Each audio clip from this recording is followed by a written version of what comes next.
Assalamualaikum warahmatullahi wabarakatuh. Selamat pagi sahabat-sahabat, sahabat SDM PKH seluruh Indonesia dan juga KPM PKH seluruh Indonesia yang berbahagia. Baik sahabat-sahabat, di informasi hari ini kami akan menyampaikan beberapa informasi. Yang pertama terkait survei atau ground checking yang lebih dikenal GCDTSEN yang dilakukan oleh teman-teman pendamping PKH yang hari ini akan dilakukan mulai hari ini tertanggal awal Agustus. Kemarin sudah keluar datanya siapa-siapa saja yang harus disurvei, begitu ya. Yang kedua sahabat-sahabat, kita akan menjawab beberapa komentar yang ada di YouTube kami. Terima kasih telah berpartisipasi aktif kritik dan saran terhadap channel kami dan juga informasi yang akan kami berikan hari ini. Baik sahabat-sahabat, kita akan mulai dari menjawab komentar terlebih dahulu ya. Ini terkait tentang beras kemarin 20 kilo yang disalurkan oleh Bulog. Itu bagaimana teknisnya, bagaimana data didapat. Ya, ini datanya dari Siti Sukesi C7S. Saya dapat bantuan PKH murni dan gak dapat bantuan lain. Gak seperti yang dapat BPNT semua bansos dapat. Kenapa? Padahal desil saya desil 2. Adakah penjelasannya? Yang kedua, alhamdulillah saya biasa dapat, sekarang gak dapat. Saya gak tahu alasannya kenapa, bisa ada penjelasannya. Baik kakak Siti Sukesi, untuk kasus seperti kakak banyak ya yang mendapatkan BPNT murni atau PKH murni atau bahkan semuanya dapat. Terlepas dari itu, kita harus mengetahui bagaimana cara bansos tersebut didapatkan. Ya, yang pertama untuk kasus Cak Sukesi, kebetulan juga ada yang di desa kami atau dampingan saya pernah mengalami. Beliau BPNT murni ternyata tidak dapat apa-apa, hanya mendapatkan BPNT murni dan Kartu Indonesia Sehat atau KIS atau BPJS PBI. Sedangkan untuk PKH murni 2 tahun ke belakang beliau keluarga tersebut mendapatkan semua bantuan komplementaris yang ada, ya, bisa dari sembako, BPJS, KIP dan layanan fasilitas lainnya. Ya, tetapi dalam pensinkronan untuk tahun ini ya, terutama pada ajaran baru itu yang menyebabkan banyak yang tidak cair untuk PKH atau bantuan lainnya. Berbicara PKH, itu ternyata ada kasusistik terhadap peserta didik baru, di mana yang jenjang dari SD naik ke SMP atau SMP naik ke SMA itu belum di-approval atau belum di-input atau belum diperbarui data dapodiknya, dan di situ menyebabkan terjadinya gagal data atau datanya malah hilang. Nah, bagaimana mengetahui tersebut? Ya, dari proses pencairan itu ada yang namanya final closing. Pendamping tahu semua itu. Ya, final closing ada. Di sana dicek 1 2 3 4 sampai beberapa KPM tersebut. Oh, ini cair, ini cair. Oh, ini tidak, ini tidak. Baru itu di cross check. Itu yang kalau pendamping, ya. Akan lebih lama kalau pendamping yang mengecek karena satu persatu, ibu-ibu, bapak-bapak semuanya sahabat-sahabat ya. Beda kalau yang bersangkutan yang mengecek dicek bansos, apakah periodenya sudah berubah atau belum. Periode berubah itu belum tentu cair juga, ya. Perlu dipastikan kepada pendamping dan aktif untuk tanya. Itu untuk PKH murni ya. Terkait kasusnya Bu Siti Sukesi ini, bagaimana kok saya nggak dapat padahal saya dapat PKH murni meskipun masuk di desil 1 sampai 4. Ya, begini sahabat-sahabat. Kebetulan Bu Siti Sukesi ini masuk di desil 2. PKH murni seharusnya mendapatkan komplementaris yang lainnya.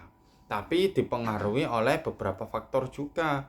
Mungkin dari keluarga Ibu Siti Sukesi ini suaminya bekerja menjadi yang tidak masuk golongan dari kriteria penerima bansos lainnya. Ya, itu bisa jadi yang pertama.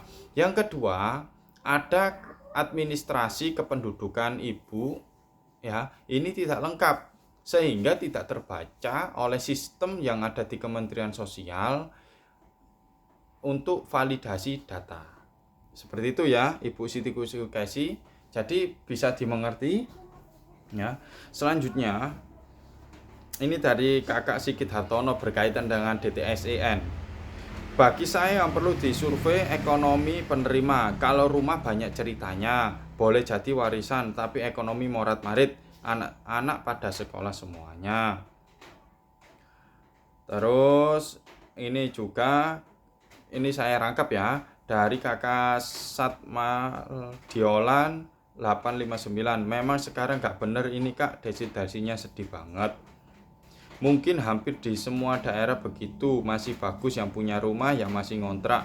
Gak ada penghasilan bisa masuk desil 6 atas data dari mana ini, nilainya dari mana? Dari Kakak Teti Sopianti. Yang menjawab dari tiga pertanyaan dari sahabat-sahabat YouTube. Ini mengenai DTSEN ya. Yang perlu disurvei ekonominya benar ya. Perlu diingat DTSEN itu diperoleh dari 3 data besar sahabat-sahabat. Yang pertama data DTKS, yang kedua Reksosek tahun 2022 itu dari BPS, yang ketiga dari P3KE. Itu disinkronkan semuanya membentuklah data tunggal yang dinamakan DTSEN. Bisa jadi pada waktu ground checking atau GC yang dilakukan oleh pendamping itu real sesuai lapangan yang ada. Ya, itu real, itu nyata. Faktor ekonomi, rumahnya siapa, asetnya berapa, punya apa aja, itu ditulis sesuai yang ada dan yang kelihatan dan hasil dari wawancara tetangga kanan kiri maupun perangkat desa. Itu kalau pendamping yang survei harus divalidkan. 1 KPM bisa setengah jam sampai 1 jam untuk memvalidkan data tersebut ya. Tetapi untuk data BPS kami tidak tahu, dan juga data P3KE pendamping PKH tidak tahu apakah isinya sama dengan yang kami survei atau tidak. Bisa jadi lebih rendah, bisa jadi lebih tinggi. Nah, kalau lebih rendah itu kemungkinan besar data kita yang akan dipakai acuan.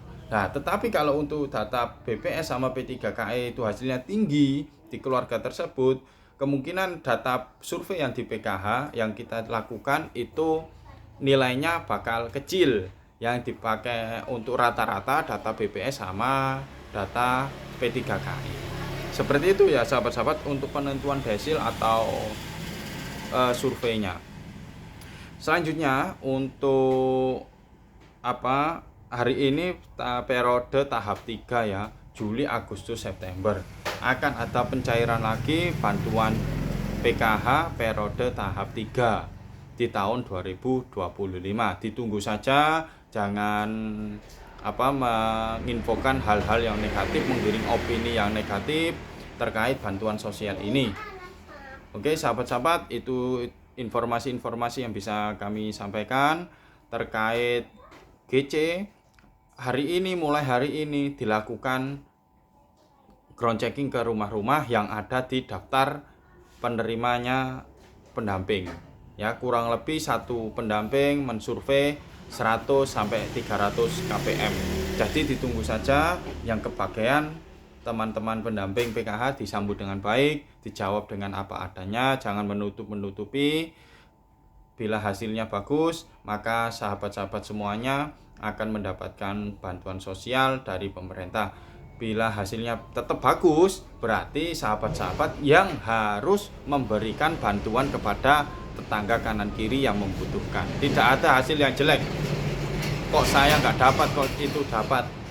Ya, semuanya butuh proses. Pendamping melakukan apa yang menjadi tugas pokok dan fungsinya secara adil dan secara profesional.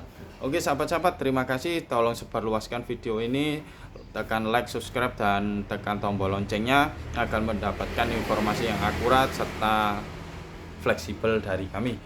Wassalamualaikum warahmatullahi wabarakatuh.